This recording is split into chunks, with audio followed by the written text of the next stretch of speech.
Hey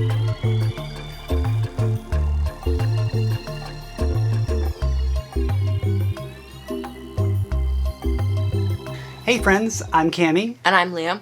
And this is the show where I introduce this here 13-year-old to classic movies from the 80s and 90s. This is from Mad Max to The Matrix.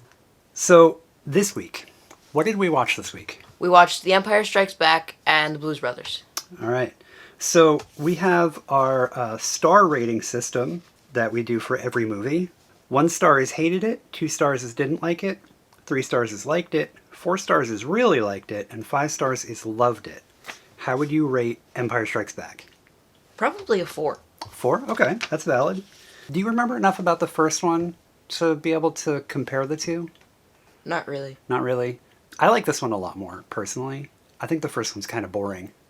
But the first movie is usually boring in movies like that, or just movies in general, because you gotta have all the backstory. Yeah, all the setup, yeah. I mean, that's not entirely wrong. I don't know. I'm not as big a fan of that one. How would you summarize the plot of Empire Strikes Back? A commander goes crazy and attempts to find and kill somebody. You mean Vader? Yeah, because he was really set on killing Skywalker. I think you may have missed a scene. Because the Emperor wants him to capture Skywalker so they can turn him to the dark side. So some context for the movie. The movie was written and produced by a guy named George Lucas, who we will absolutely be hearing his name again in the coming weeks. We're going to be watching more Star Wars? The next Star Wars movie, but we'll also be watching some other movies that he wrote and produced, including one next week. George Lucas is kind of seen as the guy who created Star Wars. Yeah. Because he wrote all the movies and so on. He didn't direct this one or the next one, because when he directed the first one, he ended up having a heart attack, and it was really, really stressful for him. Wait, so he got so stressed he had a heart attack? Yep. It's very stressful making a feature-length movie in Hollywood. Or outside Hollywood like he did. Yeah, making a movie is stressful as hell. So he decided that he would play the role of producer. And so the role, do you know what a role of a producer does in a movie? They create all the roles and the dialogue and all of that. Basically, yeah. So the main creative force in a movie is the writer who writes the script, the producer who kind of makes sure that the script gets made in the correct way, so they kind of tell the director what kind of movie they want to make. Director is the one who's responsible mostly for the artistic side of the film. They're the ones who are there telling the camera people how to move the cameras, to set up different shots. They're the ones who are kind of coaching actors on how to deliver dialogue. Another big factor in movie making is the editor, the person who takes all the raw footage and puts it together. But we're not talking about that right now. There is one part that I was wondering about. Yeah? How did they do the part where Vader cut off Skywalker's hand? It was a puppet. It wasn't his real hand. Anytime that you see someone's arm get messed up in a movie, it's almost always they've got their arm around the back like this, and then it's just a fake arm. Do you remember the scene in Terminator 2 where he cuts the skin off and yeah, it's a robot hand? Yeah, this is a puppet. Yeah, so George Lucas kind of took the reins a lot in this movie, so the director didn't have as much input as some directors would. George Lucas kind of directed by proxy most of his movies. He didn't start directing again until the prequel trilogy in the 2000s. Which still bothers me. The fact that the first 3 were created after the other ones.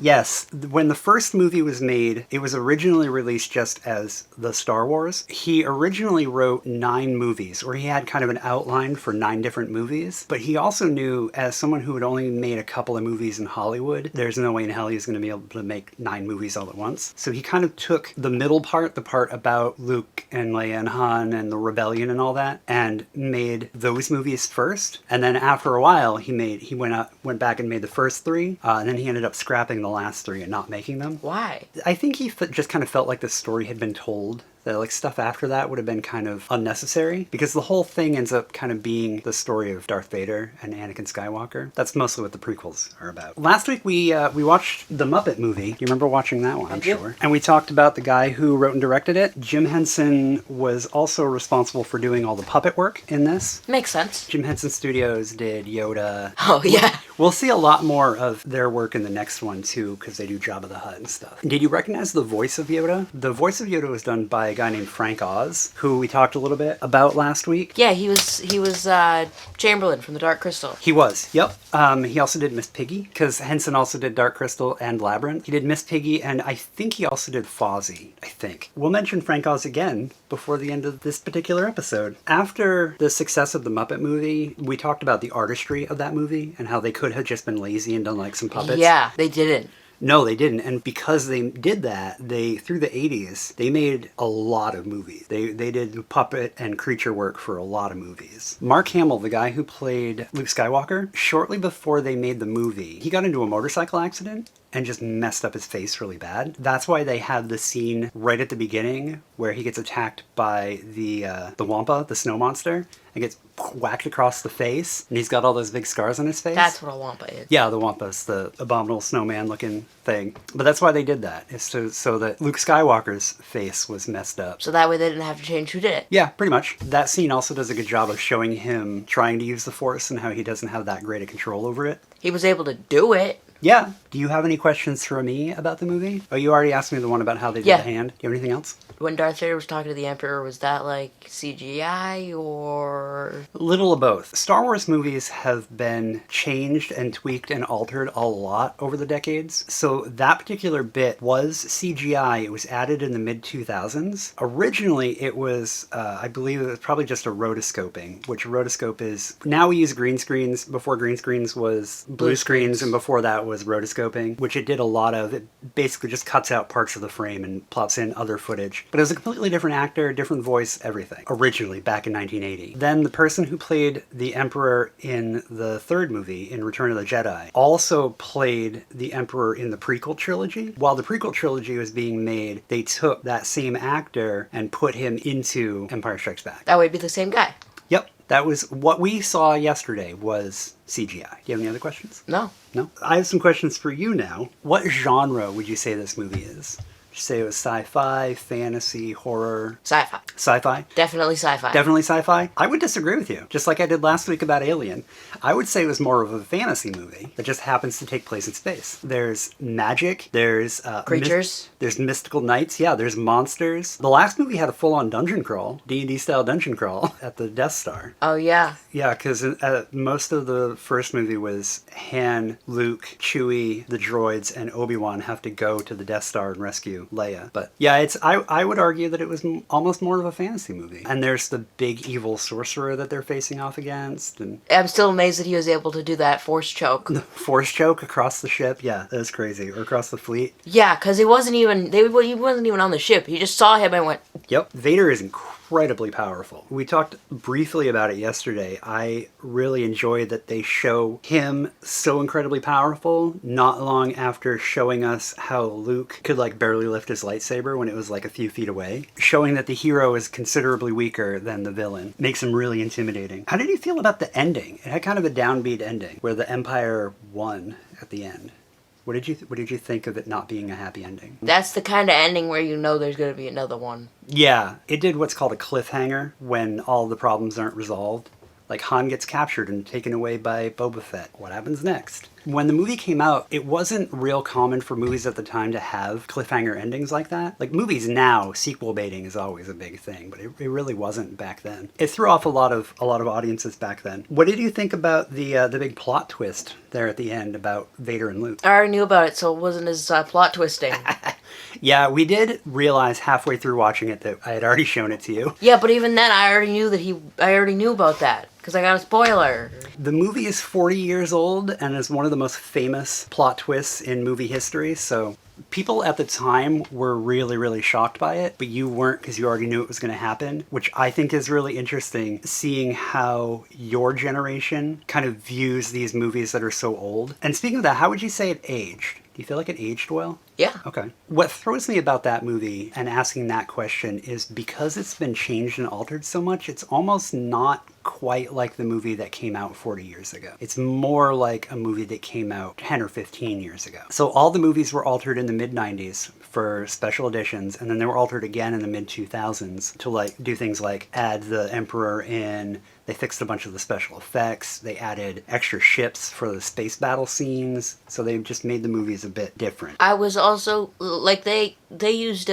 green or blue or they used something to make it so that it looked like they were in space, right? Yes. How did they do the spaceships? So all the spaceships were models. And so what they do is they'll have a model on a pole with a blank background. And then they'll just move the camera around the model to make it look like the model's moving. So like the Millennium Falcon flies towards the camera and past. It's the Millennium Falcon is there and then they move the camera. Yeah, or the scene where they're flying away from that giant worm Oh, thing. the space worm? Yeah. What I'm wondering is they were showing everybody inside while also showing that. It's sort of like rotoscoping because it's all film cameras. So they shoot the model and then they shoot something else that has everything else except for the shape of the model. And then they basically just develop them together. So it's two completely different shots that have been stitched together. It's the same way they did the land speeders at the beginning when the people are piloting the land speeders and you can see Hoth flying by around them. They were flying by around Hoth? It was all model work and then an actor with like the windows blanked out and then they used rotoscoping to put them together. The original version of the movie, because the way rotoscoping works, you can sometimes still see the original stuff. So the cockpits of the land speeders were a little transparent. So if you knew what you were looking at, you could actually see the background through the consoles.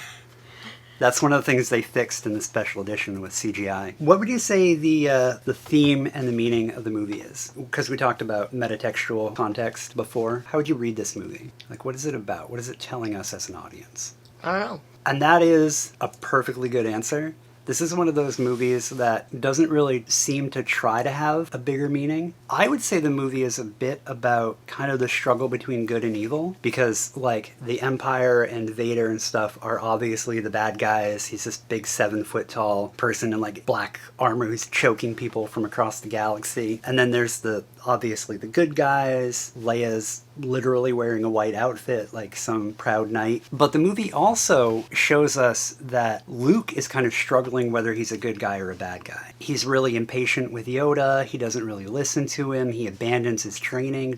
He also looks like he very seriously considered Vader's offer. Yep. And tried to kill himself instead of joining Vader at the end. Because there's also the scene where he goes into the tree and the cave towards the middle. He has that weird vision of Vader. Oh, yeah. So he gets into the fight with Vader and he ends up chopping Vader's head off. And then Vader's mask pops off and it's his head inside. And I think that kind of shows us how he's struggling between the light side and the dark side of the Force. Does it seem like he makes a choice by the end? No. I don't think he does either. I think he's still wavering, especially once he finds out that he's the son of Anakin Skywalker. So the next movie we watched was The Blues Brothers. How would you rate that movie? 5. 5 stars? Yeah, you seem to really enjoy that one. How would you summarize that movie? Like, just plot-wise. 2 people are set on a mission to make sure that a church won't be sold. Yep. With a lot of comedic stuff along the way. Yes. That movie has one of the most basic plots to the point where the plot almost doesn't exist. So, some context. Are you familiar with the show Saturday Night Live? Yes. Saturday Night Live started in the mid-70s. The 2 main actors, John Belushi, who played Jake, and Dan Aykroyd, who played Elwood, I thought it was the other way around. So they were both on Saturday Night Live, and they started playing the Blues Brothers on Saturday Night Live. So it spun off from a Saturday Night Live skit. A couple years before they made the movie, they actually got together as a band outside Saturday Night Live and like played concerts and released records. So they were a legit band before they ever made the movie. I have to ask, what genre were they? Blues. They were a rhythm and blues band. I had to make sure. Yep, because they're the Blues Brothers. The movie was written by Dan Aykroyd. We'll be hearing from again. One of the things he does when he writes a script is he kind of takes every idea he possibly could have and throws it all together and then just kind of lets the director figure it out. This movie was directed by a guy named John Landis, who kind of put it together and made it work. John Landis is kind of a trash person, so we won't talk more about him. Frank Oz. Frank Oz was in this movie. When Jake is getting out of prison, the guy who gives him all his stuff, that was Frank Oz, the voice of Yoda and Miss Piggy. We also had another actor carry over from Empire. Do you remember who it was?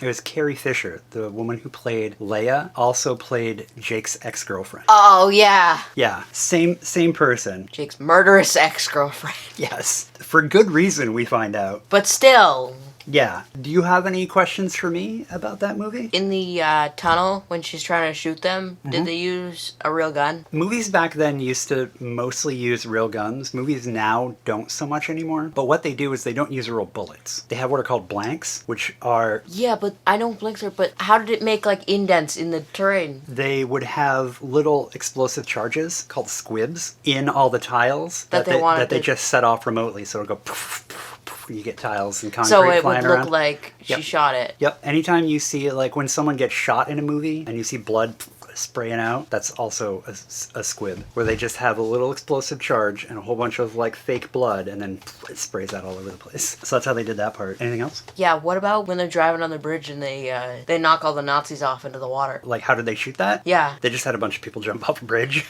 The movie also uses a lot of models. So, like, when the car jumps the bridge at the beginning. Oh, that one. Yeah, that's just a model car. When Carrie Fisher blows up Elwood's apartment, that was a model street that they then exploded. The movie does a really good job with its models because of the way it shoots stuff. What about with the flamethrower? They landed when they were in the booth and they landed on the ground. If you notice, when you're watching a movie and they're doing an effects shot like that, notice when the cuts are in the movie. So we get a shot of her shooting the flamethrower, and then we get a shot of the tank exploding, and then we get a shot of the phone booth flying through the air, and then we get a shot of the phone booth landing, and then we cut to a close-up of them in the phone booth. What about the fact that would a flamethrower even be hot enough to melt through a propane tank? Hypothetically, they get pretty hot. I don't know. I mean, propane tanks also don't explode like that. It'd be more like a fireball. Yeah, kinda. Basically, when we see the phone booth landing, it's just got some dummies in it, dressed up to look like Jake and Elwood, Mythbusters style. You remember Mythbusters and their dummy? Same idea, except they're dressed up like the Blues Brothers. And then it cuts to a shot of them laying there going, oh, look at the change on the ground. So I do have some questions for you. You like music. What did you think of the music in this movie? It was hard not to dance to. It's real hard not to tap your toes to. The movie has a banger of a soundtrack. Did it catch you off guard the first time there was a musical number? Yes. Suddenly it's a musical? It was a comedy, it's a musical. Yep, that's, again, part of the way Dan Aykroyd writes movies, that he just kind of throws everything in, so you can't really know what to expect out of his movies. We'll definitely see that again when we watch Ghostbusters. Is he in Ghostbusters? Yep, he also wrote it. And again, just waited for the director to make sense of it. There's another movie that he directed that we're not going to end up watching from the 90s that is just a mess, because he didn't have a director to make sense of his ridiculous What is shit. it? It's called Nothing But Trouble. Came out in 91, I want to say. It's one of the movies that we're skipping. Why? Because I need to make sure this show doesn't last longer than 25 weeks, so there's a lot of movies that I need to cut out. Maybe if we do this again, once the 25 weeks is over, we can touch on some of those movies. You mentioned the comedy of the movie. When the movie first started out, did you realize it was going to be a comedy? No, I really didn't. When did you realize that it was a comedy? The second that they had to move the desks, I realized it was a comedy. When they sat down with the nun towards the beginning? Yeah, scooting the desks across the floor. This movie does what's called like an escalation, where it starts really like, I don't want to say not funny, but it starts really grounded and like it's just this dude getting out of prison. There's a couple little jokes here and there with the evidence. He takes a cigarette lighter, puts it to his cigarette, and throws it out the window. Be like, hey, you need a new cigarette lighter. Yep, and that's one of the first real jokes, and it kind of sets the stage for the next joke, which is when he jumps the car over the drawbridge, and then they get to the orphanage. By the end of the movie, there's like flying cars with Nazis, and there's like the Bluesmobile falls apart at the end. Oh, like, yeah, that one. It gets them right to where they need to go, and then poof. Yep, but the movie slowly escalates. Like, it gets a little more goofy and a little more goofy and a little more goofy until we finally get to the end. It's just complete nonsense. Yeah. What did you think of the car chases in this movie? You've seen a couple 1970s car movies at this point. You saw Smokey and the Bandit, and of course last week we watched Mad Max. What did you think of the car chases? Do you think it was a good car movie? The camera can't hear you nod. Yes. The movie kind of makes fun of 1970s car movies a little bit too, with the car chases that just keep going and the car crashes that just keep going and keep going. Yeah, like the 30 car cop car pilot. Yes, when they just keep driving into each other and up on top of each other. Yeah, that's part of the goofy humor of it. Unlike the last movie, this movie hasn't been messed with by the director over the last 30 years. 30 years? 1980? 40 years. Jesus. In the last 40 years. I'm glad that it wasn't, because that was really good. So, do you feel like it aged well? Yes. I feel like the only joke in there that didn't age well was the cigarette lighter. Because cars don't have them anymore? No. Yeah, if you don't know what he's doing, I'm sure that Yeah. The movie is kind of a throwback to the movies that came before it, but it also kind of sets the stage for the really goofy nonsense of movies that come later. Here's a question that may be a trick question. What would you say the theme and meaning of this movie is? You're just shaking your head. No. That's one of Dan Aykroyd's things, is that he makes movies about nothing. I mean, you could probably say, like, I had to think about it a little bit, and you could probably say maybe the movie is about family and about home. It's a bit of a stretch. But that's also kind of, we'll see even more of that when we watch Ghostbusters. But yeah, I feel like the movie is kind of a movie about nothing in a good way. Like, it's not like it doesn't have anything to say, but it's kind of about nothing. It's about these two brothers. They're trying to put the band back together so they can save the orphanage. Hilarity ensues. It's a choice. So it sounds like you enjoyed both these movies. We got 4 stars and 5 stars. The hell was I about to say? Nope, I lost it. Oh, the Blues Brothers, when we were watching it with your mom had to stop and ask me what the rating of it was. Because I think she thought it was going to be just like a PG comedy, but it's not. It's an R-rated movie. No. It was right before they went in and sat down to talk to the penguin, the nun. I was like, no, there's going to be more swearing. Yeah. Next week, we're going to watch Mad Max 2, The Road Warrior, and we're also going to watch Raiders of the Lost Ark. I've heard of that one. It's a classic. Did you have fun this week? Did you enjoy Yes. You enjoyed these movies? Next week, the movies kind of ramp up in intensity and they get really good and really set the stage for what movies going forward look like. I think you'll really like them. Do you have any parting comments, questions, anything you want to say before we wrap up? No. No? Okay. So next week we're watching Road Warrior and Raiders of the Lost Ark. So thank you for everyone at home who is following along and checking out our internet shenanigans. If you want to support my writing and my other internet shenanigans, you can do so on Patreon, patreon.com/Carmilla, TLV. It's Carmilla like my name, Carmilla, and the letters T, L, and V. You can also put some money in my tip jar, buy me a coffee or some books to review. It's paypal.me/CarmillaTLV, and we'll see you next time. Say goodbye. Bye.